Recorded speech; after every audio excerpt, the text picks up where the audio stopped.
अस्सलाम वालेकुम। Welcome to fusion foods with Roohi. आज मैं आपके साथ बेहद ही टेस्टी और हेल्दी ड्राई फ्रूट्स के लड्डू बनाने की रेसिपी शेयर करने जा रही हूँ, जिसके लिए हम ना तो किसी तरह की चीनी का यूज़ करेंगे और ना ही गुड़ की चाशनी बनाएंगे, बल्कि बहुत ही हेल्दी वे में ड्राई फ्रूट्स के लड्डू हम बनाकर तैयार करेंगे, जो सर्दियों की सौगात है। तो चले इसे बनाना शुरू करते हैं। इसके लिए एक कढ़ाई में मैं 2 टेबलस्पून देसी घी ले रही हूँ। यहाँ पे घी का एज सच कोई मेजरमेंट नहीं है, जैसे जैसे हमें ज़रूरत पड़ेगी हम इसमें 1 से 2 टेबलस्पून घी ऐड करते जाएंगे। घी जब अच्छी तरीके से गर्म हो जाए ना, तो इसमें मैं 1/4 कप की जितनी डींग ऐड कर रही हूँ। घी को अच्छी तरीके से गर्म कर लें और डींग को 2 बैचेस में फ्राई करें, तो डींग बहुत अच्छे से फूलते हैं और बहुत अच्छे से फ्राई होते हैं। तो मीडियम टू हाई फ्लेम पर इसे चलाते हुए हमें फ्राई करना है। और ये जो डिंक है ना, ये मोतियों की तरह फूल जाएंगे और बहुत ही क्रिस्पी और लाइट बन के तैयार होंगे। डिंक सेहत के लिए हमारी बहुत अच्छे होते हैं, ख़ास करके हमारी हड्डियों के लिए।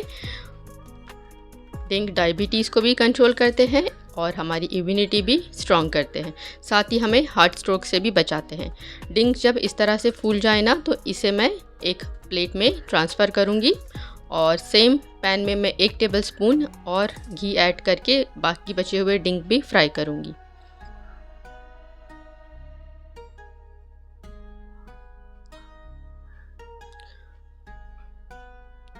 ये डिंक भी अच्छी तरीके से फ्राई हो गए हैं। बाय द वे, डिंक यानी गोंद ही होता है, एडिबल गम। हर जगह इसे हर रीजन में अलग अलग नामों से पुकारा जाता है। मेरी ये सारी डिंक फ्राई हो गई है, तो मैं इसे एक प्लेट में ट्रांसफ़र कर रही हूँ। इसे हम साइड में रख देंगे। साथ ही इसी कढ़ाई में 1 टेबलस्पून की जितना और घी ऐड करेंगे। इस घी में अब मैं कुछ ड्राई फ्रूट्स फ्राई कर रही हूँ। तो मैंने हाफ़ कप के जितने चॉप किए हुए बादाम लिए हैं। इन बादामों को मीडियम फ्लेम पे बस 30 से 40 सेकेंड्स के लिए ही हमें फ्राई करना है। यहाँ पर मैंने सारे ड्राई फ्रूट्स चॉप करके लिए हैं। साथ ही मैं चॉप किए हुए काजू ऐड कर रही हूँ, हाफ़ कप के जितने। इन काजुओं को भी हमें फ्राई करना है।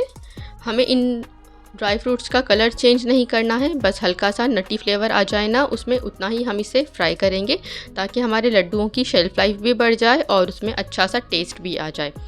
आप अगर ड्राई फ्रूट पहले से चॉप नहीं करना चाहते, तो आप साबित ड्राई फ्रूट भी फ्राई कर सकते हैं और फिर उन्हें एक साथ सारी चीज़ों को चॉपर में ग्राइंड कर लें। ये मैंने 1/4 कप की जितने पिस्ता ऐड किए हैं, इसे भी मैंने चॉप करके लिया है। जैसे कि मैं आपको बता रही थी कि आप सारी चीज़ें साबित लेकर भी इन्हें फ्राई कर सकते हैं और फिर चॉपर में ग्राइंड कर ले, जिस तरह से मैंने पंजीरी की रेसिपी में किया है। अगर आपको इतनी मेहनत पहले से नहीं करनी है, तो पिस्ता को भी बस 30-40 सेकेंड्स के लिए ही हम फ्राई करेंगे। बस इसमें से भी अच्छी सी नटी स्मेल आ जाए ना, तो उसके बाद मैं यहाँ पर मगज डाल रही हूँ, यानी मेलन सीड 1/4 कप के जितने। इन्हें भी हमें भूनना है। इसके बाद मैंने इसमें वॉलनट्स लिए हैं, अखरोट और किशमिश। तो 1/4 कप के जितने मैंने अखरोट लिए हैं चॉप करके, और किशमिश को भी मैंने इस तरह 1/2 कर दिया है, ताकि हमें इसे भी ग्राइंड ना करना पड़े। ये सारे ड्राई फ्रूट्स को हमें भूनना है। ये लड्डू टेस्टी होने के साथ साथ बेहद ही हेल्दी है। साथ ही मैं इसमें 2 टेबलस्पून की जितनी खसखस ऐड कर रही हूँ, यानी पॉपी सीड्स। लेकिन अगर आपके पास खसखस अवेलेबल नहीं है, तो आप इसे स्किप भी कर सकते हैं। खसखस के भी अपने ही फ़ायदे होते हैं, इसीलिए मैंने इसे भी इसमें ऐड कर दिया है। खसखस को सबसे लास्ट में ही ऐड करें, वरना वो जल जाएगी। इसके बाद मैं इसमें 1 टीस्पून की जितनी इलायची की पाउडर ऐड कर रही हूँ और 1 टीस्पून की जितनी ड्राई जिंजर की पाउडर ऐड कर रही हूँ, यानी सूंठ की पाउडर। और बस इन सारी चीज़ों को हमें मिक्स करना है। इस पॉइंट पर हम गैस की फ्लेम को ऑफ़ कर देंगे और इसे एक परात में ट्रांसफ़र कर देंगे।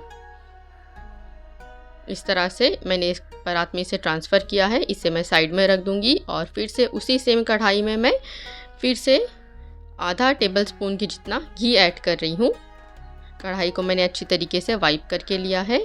घी ऐड करने के बाद इसमें मैं 1 कप के जितना कोकोनट पाउडर ऐड कर रही हूँ, यानी डेसिकेटेड कोकोनट। अगर आपके पास नहीं है, तो आप एक नारियल की गिरी लेके उसे कद्दूकस कर ले और वो भी ऐड कर सकते हैं। इसकी भी हमें हल्की सी भुनाई करनी है। इसका भी रंग हमें बहुत ज़्यादा चेंज नहीं करना है, बस हल्का सा बादामी रंग आ जाए ना, उतना ही हम इसे भुनेंगे। मैंने यहाँ पर सारी चीज़ें पाउडर फॉर्म में और चॉप करके यूज़ की है, तो हमें यहाँ पर किसी भी तरह के चॉपर की ज़रूरत नहीं पड़ेगी। इस कोकोनट पाउडर को भी मैंने बाकी के ड्राई फ्रूट्स के साथ इसी परात में ट्रांसफ़र कर दिया है। साथ ही मिठास के लिए यहाँ पर मैं 500 ग्राम की जितनी खजूरें यूज़ कर रही हूँ। ये मैंने सॉफ्ट वाली कीमिया खजूर इस्तेमाल की है, जिसकी बीज मैंने रिमूव कर दिए हैं। आप चाहे तो ये काले खजूर की जगह ब्राउन वाले जो खजूर आते हैं ना, वो इस्तेमाल कर लें, लेकिन खजूर सॉफ्ट होने चाहिए। अगर आपके खजूर सॉफ्ट नहीं है तो उन्हें मिक्सी में एक बार ग्राइंड करके लें। इन खजूरों को भी हमें फ्राई करना है।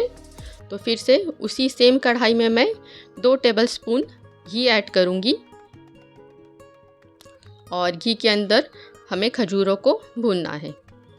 मैं आपको फिर से बता दूं कि मैं यहाँ पर काली खजूरें यूज़ कर रही हूँ, लेकिन आप चाहे तो जो ब्राउन वाली सुखड़ी खजूरें आती हैं ना, आप उसका इस्तेमाल भी कर सकते हैं। और इस खजूरों को हमें फ्राई करना है और स्पून से थोड़ा सा स्मुश करते हुए फ्राई करेंगे, ताकि ये बिल्कुल पेस्ट की तरह फॉर्म हो जाए। और मीडियम फ्लेम पर फ्राई करें।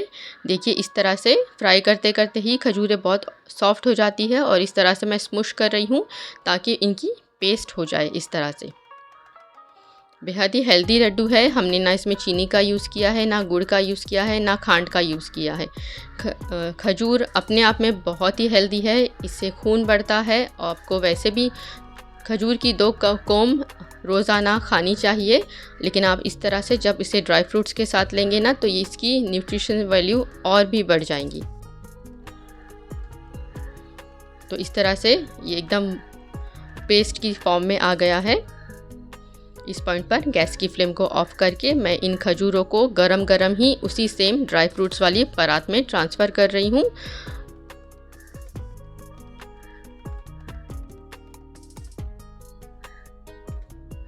ये खजूरें अभी काफ़ी गर्म है, इन्हें हाथों से मिक्स करना बहुत मुश्किल है। मैं इसे स्पून की मदद से थोड़ा सा मिक्स करूँगी और इसे साइड में रख दूँगी। उतनी देर में हम गोंद को क्रश करके लेंगे। तो यहाँ पर गोंद जो मैंने फ्राई करके रखी थी, ये भी ठंडी हो गई है।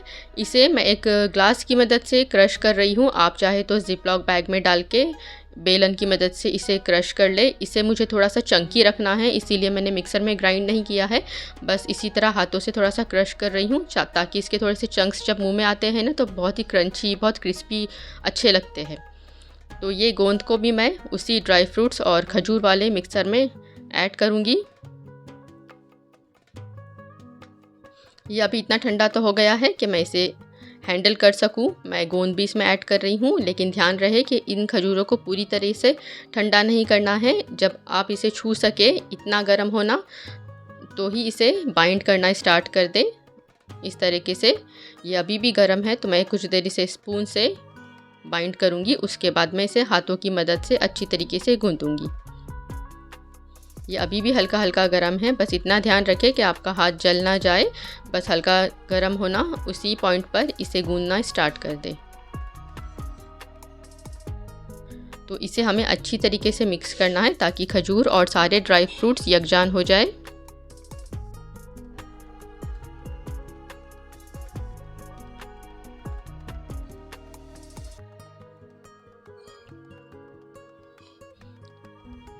और ये सारे मटेरियल के हमें लड्डू बनाने हैं। तो थोड़ा सा मैं दूसरे हाथ पर घी लगा रही हूँ और एक मीडियम साइज़ का नींबू जितना होता है ना, उतनी साइज़ का मैं इसका लड्डू बना रही हूँ।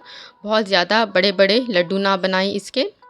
ये बहुत ही न्यूट्रिशियस, बहुत ही हेल्दी लड्डू बन के तैयार होते हैं। सारे लड्डू इसी साइज़ के बनाकर मैं रख दूँगी।